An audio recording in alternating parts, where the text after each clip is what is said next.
इसमें अगर फर्दर देखें तो ओबियसली 6 टीम्स हैं और ये 10th एडिशन में कहा जा रहा है कि एक टीम और भी ऐड होगी। इसी कॉन्टेक्स्ट में अगर मैं देखूँ तो ये मामला एक दफ़ा कोर्ट में भी 2 दफ़ा गलबन जा चुका है। ये थोड़ा सा अगर इसका बैकग्राउंड बताना चाहें हमारे व्यूअर्स के लिए, क्या रीज़न बनी कि ये मैटर कोर्ट में गया और कोर्ट ने कहा कि ये आप लोग खुद बैठ के सेटल डाउन करें, हर चीज़ इधर नहीं आनी चाहिए। कौन सा वाला मैटर था ये फाइनेंशियल्स का जो मैटर था आया था लास्ट ईयर। अच्छा, मुझे ये पता है कि जो सेंट्रल पूल होता है उसमें से मैक्सिमम एहसान मानी साहब के दौर में ये गया था और बाद में इंक्रीज करके मैंने जो है 95% पूल को किया। बिल्कुल ऐसे ही। देखिए, जो आइडियल सिनेरियो है ना पीएसएल का मूविंग फॉरवर्ड, और जितना अट्रैक्शन है हमारे स्पॉन्सर्स को इसमें, आपका या तो ये ऑक्शन मॉडल पे जाएं, ठीक है, जैसे कि आईपीएल है, एक प्लेयर को फिर बोली के थ्रू आप ख़रीदें, तभी आपकी ये जो लीग है ना ये फिर सबसे बड़ी लीग बन सकती है, क्योंकि वैल्यू पर प्लेयर जिस विंडो में ये खेली जाती है वो मुझे लोग बताते हैं एट पार है विद आईपीएल मनी जी। मगर ऑक्शन जो है वो वे फॉरवर्ड है, और अगर हमारी इकोनॉमी में इतनी सख्त नहीं है कि वो ऑक्शन के थ्रू, बोली के थ्रू प्लेयर्स को ले ले, तो फिर कोई हाइब्रिड मॉडल हो, ठीक है, कि जहाँ आधे प्लेयर्स ऑक्शन में हो और आधे प्लेयर्स जो है वो आपकी कैटेगरी वाइज उनको पिक किया जाए। बिल्कुल ठीक है। अच्छा, दूसरा फिर ये था कि जो लड़के हैं उसका सर्टन पूल पीसीबी सिलेक्ट करता है, उसके बाद सिलेक्ट किया जाता है। फ्रेंचाइजीज़ का कहना ये था कि इसमें हमारी भी से होनी चाहिए, हम सर्टन प्लेयर जिनको लेना चाहते हैं।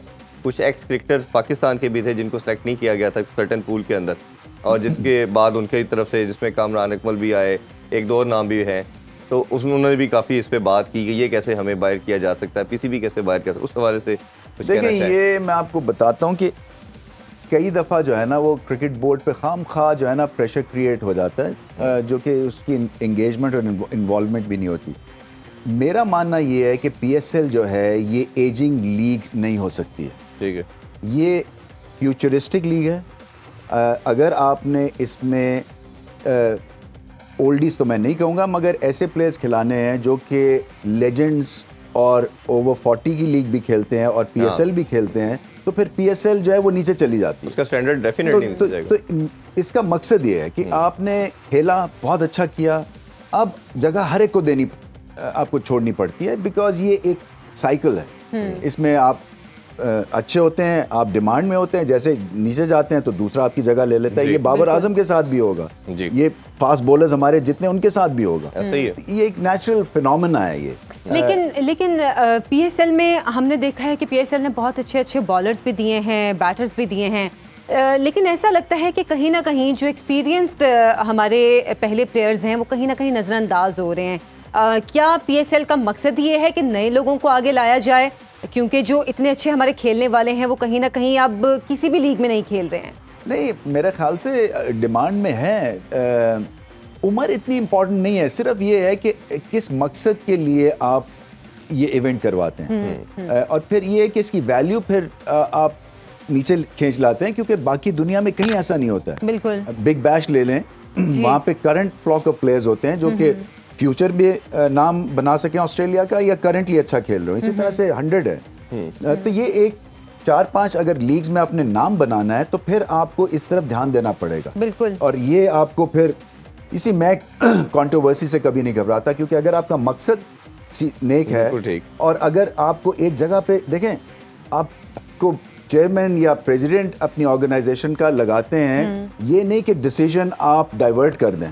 बिल्कुल, आपको डिसीजन लेने पड़ते हैं और स्ट्रॉन्ग डिसीजंस लेने पड़ते हैं, क्योंकि आपको उस जगह पे इसीलिए लगाया जाता है। ये नहीं लगाया जाता कि आप उसको जगह दे जाए और अकाउंटेबिलिटी ना हो या आप डिसीजन मेकिंग ना करें। तो इसलिए इम्पोर्टेंट ये कॉल है और इसके ऊपर स्टेडफास्ट रहना है, क्योंकि ये पाकिस्तान की क्रिकेट की बेहतरी के लिए। एक कॉलर भी हमारे साथ आगे पीएसएल पे अभी बात मजीद करते हैं जी। हम शाकिर साहब बात कर रहे हैं लोधरा से। अस्सलाम वालेकुम जी।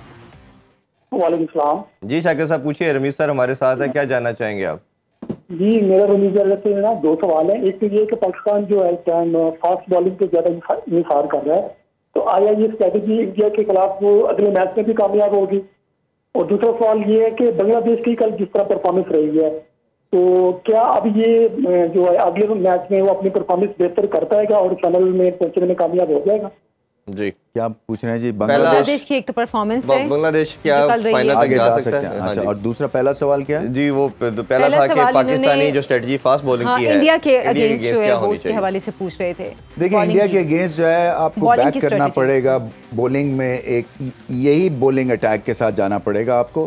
अगर आप वसीम जूनियर को नहीं खिलाते हैं तो फिर फ़हीम अशरफ के साथ जाएं। मैं तो चाहता हूं कि वसीम जूनियर को भी एक चांस मिलना चाहिए, क्योंकि वो तेज़ बॉलिंग करते हैं, रिवर्स स्विंग करते हैं। फ़हीम अशरफ को थोड़ा सा एडवांटेज है बल्ले के साथ, इसलिए उनको खिला रहे हैं। और बांग्लादेश के हालात बुरे हैं। बांग्लादेश जो है ना, मुझे नहीं लगता कि उनकी बॉडी लैंग्वेज से कि वो तैयार हैं फाइनल खेलने के लिए। मतलब उनका दिल ही नहीं चाह रहा। हाँ, इसलिए कि वो जब आप कोट करें ना प्रेजेंटेशन पे कि हमारे पास तमीम इकबाल नहीं है, लिटन दास नहीं है, फलाना नहीं है, तो इसलिए हम मैच हार गए। तो मैंने पहले भी बात की थी, ये पूरी टीम को नीचे ले बैठती है ऐसी एक तरह से प्रेजेंटेशन पे कप्तान की अटरेंस। तो उनको उठाना है, इनको तो दोबारा से ये बताना है कि हमने मैच कैसे जीतना है। लेकिन आपके ख्याल में क्या बांग्लादेश सिर्फ इस चीज़ पे डिपेंड हो गया था कि हमारे पास तमीम इकबाल हैं या एक दो और अच्छे प्लेयर्स हैं, तो वो अगर अच्छा हमें लेकर चल रहे हैं तो चल रहे हैं, जो बाद में प्लेयर्स आए हैं क्या वो लग रहा है कि वैसी कोशिश ही नहीं कर रहे? क्योंकि बांग्लादेश का हमने अच्छा टाइम भी देखा है टीम का। ये रिफ्लेक्शन है जो कि वहाँ पे डोमेस्टिक क्रिकेट में हो रहा है। तो ये पता ये चलता है कि फास्ट बॉलिंग अच्छी चल रही है, क्योंकि तस्कीन है, शुरफुल है, ये अच्छे बडिंग फास्ट बॉलर्स हैं। स्पिन डिपार्टमेंट जो कि एक दफ़ा बहुत ही ज़्यादा इनका तगड़ा एक एस्पेक्ट था क्रिकेट का, वहाँ पे थोड़ी बहुत दरार आ गई है। हालांकि ये जो मिराज हैं ये बहुत अच्छे ऑफ स्पिनर हैं, बहुत अच्छे ऑलराउंड क्रिकेटर है। सेंचुरी भी की इन्होंने T20 में, आई थिंक भारत के अगेंस्ट एक बड़ी ज़बरदस्त इनिंग्स खेली थी, मैच विनिंग। तो हैं इंडिविजुअल टैलेंटेड प्लेयर्स हैं, शायद लीडरशिप और तगड़ी होनी है। खेलों से रिलेटेड तमाम अहम खबरें और अपडेट जानने के लिए सुनो न्यूज़ के YouTube चैनल को भी सब्सक्राइब करें और बेल आइकन को क्लिक करना मत भूलिएगा।